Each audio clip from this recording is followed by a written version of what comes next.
ನಮಸ್ಕಾರ, ವಿಶಾಲ ಜ್ಞಾನ ಕನ್ನಡ ಯೂಟ್ಯೂಬ್ ಚಾನಲ್ಗೆ ಸ್ವಾಗತ ಅಂತ ಹೇಳುತ್ತಾ, ಇವತ್ತಿನ ವಿಡಿಯೋದಲ್ಲಿ HSRP ನಂಬರ್ ಪ್ಲೇಟ್ನ ದಿನಾಂಕವನ್ನು ವಿಸ್ತರಣೆ ಮಾಡಿದ್ರು, ಎಷ್ಟು ತಿಂಗಳು ವಿಸ್ತರಣೆ ಮಾಡ್ತಾರೆ ಹಾಗೂ ಇದರ ಬಗ್ಗೆ ಕಂಪ್ಲೀಟ್ ಮಾಹಿತಿ ತಿಳಿಸ್ಕೊಡ್ತಾ ಬರ್ತೇನೆ. ವಿಡಿಯೋನ ಕೊನೆಗೂ ನೋಡಿ. ನಮ್ಮ ಚಾನಲ್ಗೆ ಮೊದಲನೇ ಬಾರಿ ವಿಸಿಟ್ ಮಾಡ್ತಾ ಇದ್ದರೆ ತಪ್ಪದೇ ಸಬ್ಸ್ಕ್ರೈಬ್ ಮಾಡ್ಕೊಳ್ಳಿ ಹಾಗೂ ಬೆಲ್ ಐಕಾನ್ ಮೇಲೆ ಪ್ರೆಸ್ ಮಾಡಿ ಆಲ್ ಅಂತ ಸೆಲೆಕ್ಟ್ ಮಾಡಿ ಅಂತ ಹೇಳ್ತಾ ವಿಡಿಯೋನ ಶುರು ಮಾಡೋಣ ಬನ್ನಿ.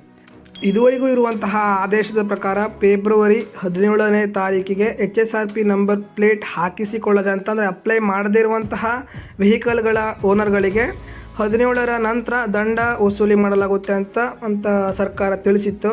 ಸೊ ಸಾಕಷ್ಟು ಒಂದು ವೆಹಿಕಲ್ಗಳು ಇನ್ನೂ HSRP ನಂಬರ್ ಪ್ಲೇಟ್ನ ಅಪ್ಲೈ ಮಾಡಿಲ್ಲ.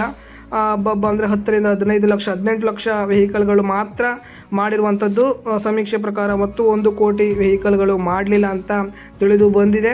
ಸೊ ಅದರಿಂದ ಸರ್ಕಾರದ ಚಿಂತನೆಯ ಪ್ರಕಾರ ಸರ್ಕಾರವು ಇನ್ನೂ 3 ತಿಂಗಳುಗಳ ಕಾಲ ಮುಂದೂಡಿಕೆ ಮಾಡಬೇಕು ಅಂತ ಸಾರಿಗೆ ಸಚಿವರಾದ ರಾಮಲಿಂಗ ರೆಡ್ಡಿ ಅವರು ಅದರ ಬಗ್ಗೆ ಅಧಿಕೃತವಾದ ಮಾಹಿತಿಯನ್ನು ಹೊರಡಿಸಿಲ್ಲ. ಇನ್ನೇನು ಹೊರಡಿಸ್ತಾರೆ, ಆದೇಶವನ್ನು ತರ್ತಾರೆ. ಮುಂದೆ ಹಾಕಿದರೆ 3 ತಿಂಗಳು ಕಾಲ ಮುಂದೆ ಹಾಕಬೇಕು ಅಂತ HSRP ನಂಬರ್ ಪ್ಲೇಟನ್ನು ಮಾಡಿಸೋಕೆ ಅಪ್ಲೈ ಮಾಡಲಿಕ್ಕೆ 3 ತಿಂಗಳ ಕಾಲಾವಕಾಶವನ್ನು ನೀಡಬೇಕು ಅಂತ ಸಚಿವ ರಾಮಲಿಂಗ ರೆಡ್ಡಿ ಅವರು ತಿಳಿಸಿದ್ದಾರೆ.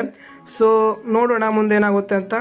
ಕಾಲಾವಕಾಶವನ್ನು ನೀಡಿದರೆ 3 ತಿಂಗಳು ಕಾಲಾವಕಾಶ ನೀಡ್ತಾರೆ ಅಂತ ಸಚಿವರಾದ ರಾಮಲಿಂಗ ರೆಡ್ಡಿ ತಿಳಿಸಿರುವಂಥದ್ದು. ಸೊ ಇದು ಇವತ್ತಿನ ಮಾಹಿತಿಯಾಗಿತ್ತು. ಮುಂದಿನದಲ್ಲಿ ಮತ್ತೆ ಸಿಗೋಣ. ನಮ್ಮ ಚಾನಲ್ಗೆ ಮೊದಲನೇ ಬಾರಿ ವಿಸಿಟ್ ಮಾಡ್ತಿರುವಂಥ ಎಲ್ಲ ವೀಕ್ಷಕರು ತಪ್ಪದೆ ಸಬ್ಸ್ಕ್ರೈಬ್ ಮಾಡ್ಕೊಳ್ಳಿ ಅಂತ ಹೇಳ್ತಾ, ಜೈ ಹಿಂದ್, ಒಂದೇ ಮಾತ್ರ.